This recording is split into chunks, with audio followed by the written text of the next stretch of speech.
What's going on, everybody? MuchSneak here. I'm going to bring you a little guide on how to do good DPS on a combat rogue. Well, basically, before you do anything, there are a couple things you need to, have ready for your raid. And before you do any DPS, you need to get these things in line. I'm going to talk about those just really briefly. First thing, your talents. Alright, we're going to go Shadow Focus, because when you're stealth, 75% less energy. That's going to help us on our opener. That's going to help us when we're vanished. It's a big DPS bump on your opener, and in low energy situations when you really need to be building energy. But if you're not pressing buttons, you're not doing DPS. There are times when you need to slow down your pressing buttons. I'll go over that in a minute. Now this next one, a little bit controversial. Nerve Strike versus Combat Readiness. Deadly Throw has no benefits in PvE. I pick Combat Readiness because if a tank dies, you grab aggro. It's really good to be able to take that target, given you were the one that has the most aggro on the boss, until the tank gets up, which is only generally a couple seconds, but it'll save your life. Now this next one are 45 talents: Cheat Death and Elusiveness. Leeching Poison is useless in raids. Basically, it's fight dependent and player dependent. I like to take Cheat Death on most fights, because I'm good at staying out of crap, right? I don't die to mechanics. I mess up every once in a while, but for the most part, it just doesn't happen. But what this Cheat Death does is it gives you insurance for other people screwing up. Let's say you're just, stabbing the boss. You just go in town, and then somebody steps on a rune, like in the Imperator fight, and massive raid damage goes out.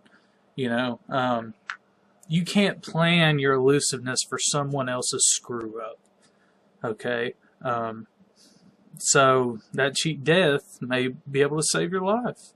And this is all about knowing your toolkit, and that's really the most important part about raiding, I think. The rotations, with a little practice, you'll get your rotation, but you really need to understand your toolkit. Now, elusiveness. What this does is, it helps your healers out, and it helps you out. What you're going to do is you're going to pop your feign down here, or feint, and basically what happens is you're going to take a lot less damage. This is really good for fights like Twin Ogron, where there's massive raid damage going out no matter what. So it's not dependent on someone else's screw up, okay? So fights where other people can screw up, Cheat Death. Fights where it's raid damage no matter what, elusiveness. Next, Cloak and Dagger. Kind of cool for PvP, and so is Burst of Speed. Burst of Speed wins out there, by the way. Neither of which are raid viable. You want Shadow Step. 20-second cooldown, guys, and you get to be on target. Alright? So, raids, a lot of stuff moving around. As combat rogue, we've got several things that can close the gap for us. But Shadow Step by far wins out because it's short cooldown. Be on target real quick. Internal Bleeding is what I pick. It's just a huge, nasty dot that gets put on when you kidney punch something, or kidney shot something. Prey the Weak. It's really good, but let's face it, people love stunning things, diminishing returns, and all that. You're not going to get the full benefit out of it. Simcraft says Marked for Death. Simcraft is a liar. In real world application, Anticipation is going to win out every time, because you can store your combo points, and I'll get into why that is such a huge DPS benefit later. Venom Rush. it's the only choice for combat. Shadow Reflection and other ones, we all wish Death from Above worked. Let's be honest. I mean, it's fantastic. It's super cool, but after the nerf, there is just no way it's going to put out the damage for us. Venom Rush, you get energy regeneration based off of how many things are affected by your poison. In AoE fights as a combat rogue, Blade Fury. Yeah, we're going to get energy out the wazoo and be able to just pump out massive DPS. Also, more energy, and it's with this and higher end raid gear, it's a lot easier to build your energy and makes you do what rogues like to do, which is be pressing buttons as fast as possible and never be energy capped. It's fancy. Alright, we're going to move on to our glyphs. Minor glyphs. Does not matter. Doesn't matter. Mandatory glyph of energy. Increase maximum energy by 20. You can see down here, I have 135 energy. Venom Rush plus this equals almost a 35% increase, right, in my energy off the top, which is awesome. That means my passive energy gains that are done by percentage are greater. More button pushing. Cloak of Shadows, 40% less physical damage. Prevents screw-ups, okay? And we'll go into Cloak of Shadows more here in a minute.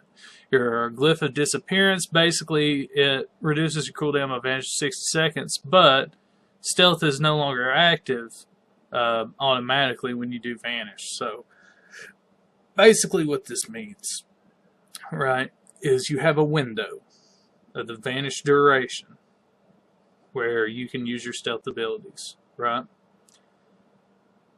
While you may want to hold Vanish for longer, a lot of times you don't really need to. You're going to be clutching this like so fast it's not even going to be funny. There's some argument into deadly momentum, but in rating I just don't see it. Now, moving on to understanding your toolkit. What do you have as a rogue that will help you live? Understanding your toolkit not only allows you to do more DPS, but allows you to live. Dead DPS does no DPS, okay? Like Twin Oberon. It's a pure survivability fight. Pure survivability doesn't matter in the least if you're doing average DPS and not great DPS. As long as you're doing decent DPS and everybody in your raid's doing the same thing and live, you're down it, no problem. Basically, what I want to go over here, Smoke Bomb, huge raid cooldown, especially for the melee when, sometimes we're stuck in a place where the ranges are just scattered, but we have to be right there, This allows us to stay in melee range, take a little more damage. Your feint, I'm just saying this because these are the two best examples I can think of, is your Twin Ogron fight and Korgath fights. Like, where that massive AoE damage goes out, feint, we don't take any damage hardly at all. It cuts that down so much. I know it's an energy expenditure, but it will help your healers out and help keep you alive in the long run. Your combat readiness, we went over that in the talents. It's for a just-in-case situation. Evasion, another just-in-case situation. You're not going to be using this on the regular as a defensive cooldown. Now, my favorite ability that a rogue has, as far as survivability, Cloak of Shadows. Alright, you should stroke this button as much as possible and just love it. Okay, you're not going to be spamming it out, but what this allows you to do is basically cheese mechanics. I'll put some videos, short videos in here later to show you what I'm talking about, but basically this allows you to not care about magical debuffs going out, okay? and it makes you take no damage. None. You know, or removes something. You know, it's a fantastic ability, guys. I'll go into what I mean more later, but let's say on Korgath, where he puts the fire debuff on everybody and all the rest of the melee has to run out because they're about to explode, you put that on right before he casts it, boss up time, baby. Boss up time. And then on the last fight on Imperator, you know, he decides to do his little pushback, force push thing, pop that, doesn't touch you and you take no damage. It's fantastic. So, basically, Cloak of Shadows is for the win. Okay, now we're going to go into our rotation a little bit here. A couple things that are going to help you out. Of course, weak auras or tell me when, some kind of timer system. I'll show you why that's important later. Your Revealing Strike, while this debuff is up on something, it gives you a chance to proc 2 combo points off your Sinister Strike. If it's not up, you're losing combo points, therefore you are losing DPS.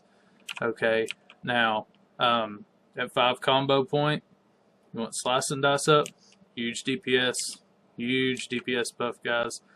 5 combo points beyond that, Eviscerate. Now, what's the main idea? Why are we spending all these combo points just on these 2 things? Well, let me tell you.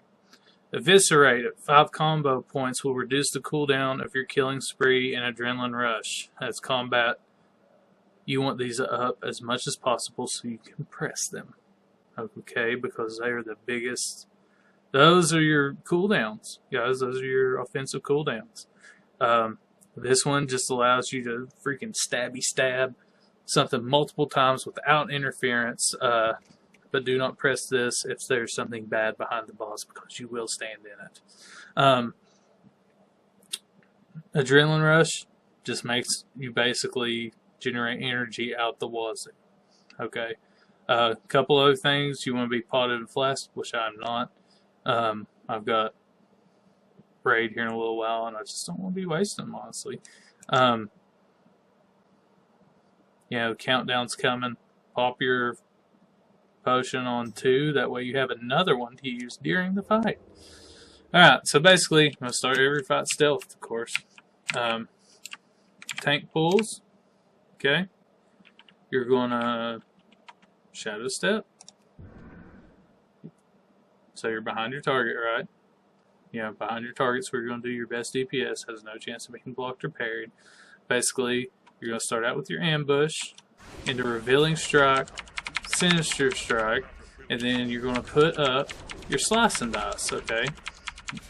Now, a lot of people, as soon as this happens, like to go ahead and press Killing Spree. Right now I'm just talking to you, but I like to at least get 1 full stack of combo points before I hit Killing Spree. Why? Because as soon as that's over, I hit Eviscerate, and that cooldown is already reduced, okay? After that, I should almost have another stack of combo points, so then that's when I pop my Adrenaline Rush. Right now, I'm just explaining, so, and I know I'm capped right here, so don't hang. But basically, that's how you want that done. You want to reduce the cooldown as much as possible. I'll go back over it here a little bit cleaner.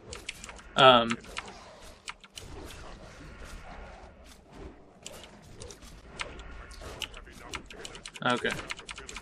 So, now we're just spamming Sinister Strike. I'm just going to keep spamming Sinister Strike here for a minute to show you a little something that it seems like it's a big deal, but it's really not as big a deal as you think it is.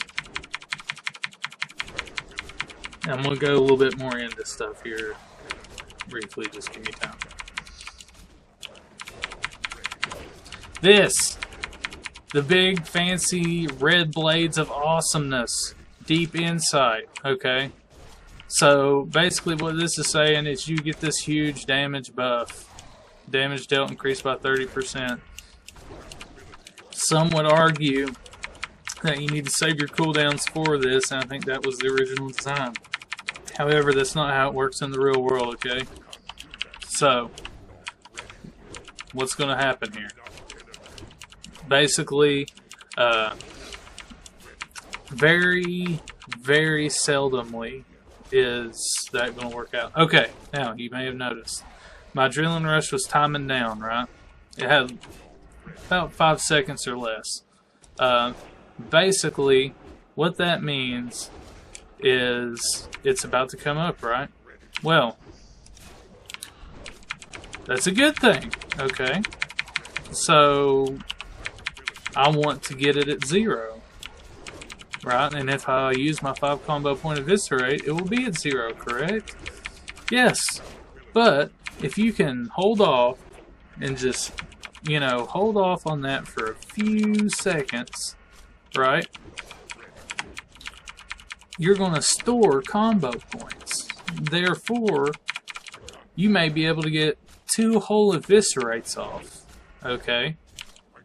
After you press that, what's that mean? Okay, like right here, I'm going to have 5 combo points before.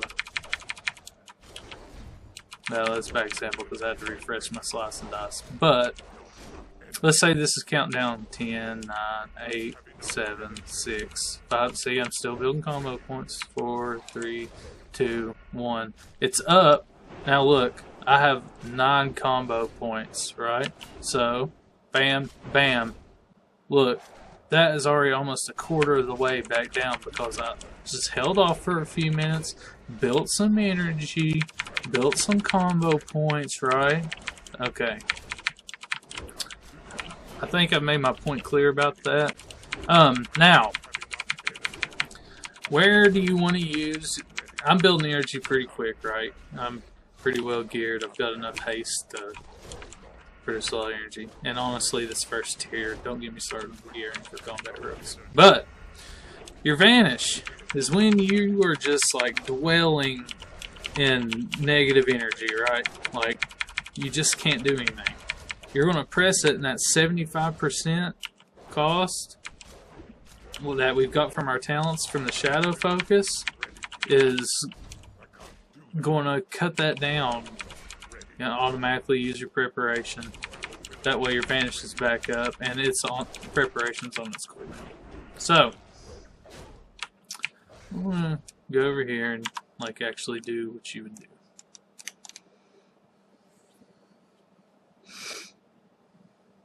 Okay, 100%, 100%. Combo points should be falling off here in just a minute. Maybe. Alright, we're just going to go ahead and do it like that. Alright, so what are we doing here? Yeah, no combo points. So we're going to ignore these numbers. I'm not flasking, I'm not pre-potting. I'm just showing you guys the general rotation. So I'm going to go in, bam, revealing strikes up, slice and dice is up. You'll be generating energy a lot faster because you're going to have hero going off and stuff. Killing spree, I got 5 combo points. Adrenaline rush, bam, bam. 10 combo points automatically added onto those, right? Okay. Alright, I'm slowing down. Vanish. Ambush. Bam. Look at my timers. Look at my timers. And this is just weak auras. Now I should let the revealing strike go a little bit longer. But hey, not perfect. And just chill out, guys. Just chill out. Okay, here's a good example coming up here. 15 seconds. Just let your energy build, guys.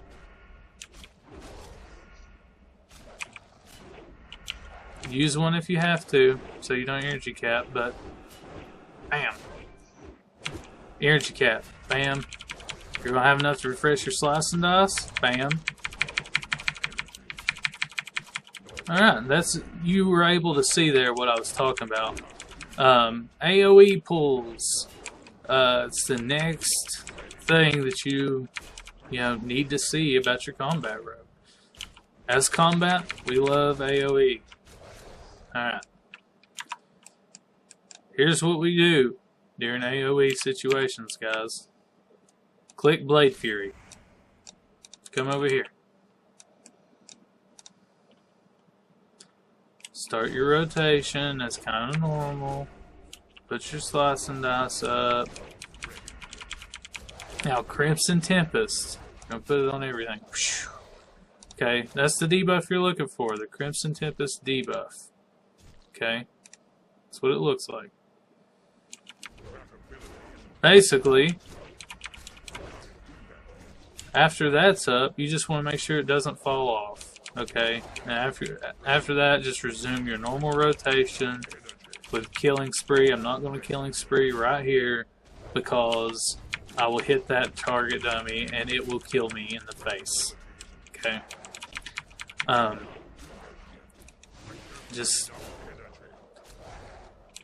And anytime you have more than one target, press the button if they're close. Press the Blade Fury awesomeness.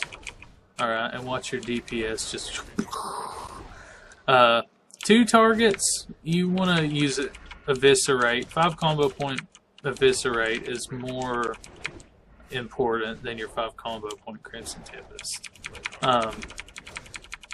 Only because that's going to bring your cooldowns up more. You're more likely to be in that situation during the boss fight, just 2 things. However, fights like Tectus or Imperator, where there's a ton of adds, Crimson Tempest. And that is basically it for the basic guide. Now, in-game rogues, okay, I understand. We like just smashing our freaking keyboards, okay? Because we have all the energy in the world and it's fantastic and we get to press all the buttons and never be up low on energy, okay? That's fantastic. But you just gotta understand that, you know, not everybody has cleared the content, right? Not everybody is going to be able to do that and just have the smoothest rotation in the world. Sometimes you're going to have to wait a bit. Be patient. By the end of the expansion, we're going to have so much haste, we're just going to be rolling our faces all over the keyboard.